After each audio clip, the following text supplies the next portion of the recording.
துன்பம் தன் துன்பம் போல் எண்ணினார் வரலாற்றில் ஒரு தலைவன் உருவாகுவார்.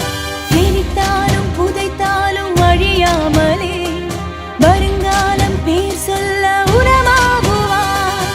உன் ரத்தம் என் ரத்தம்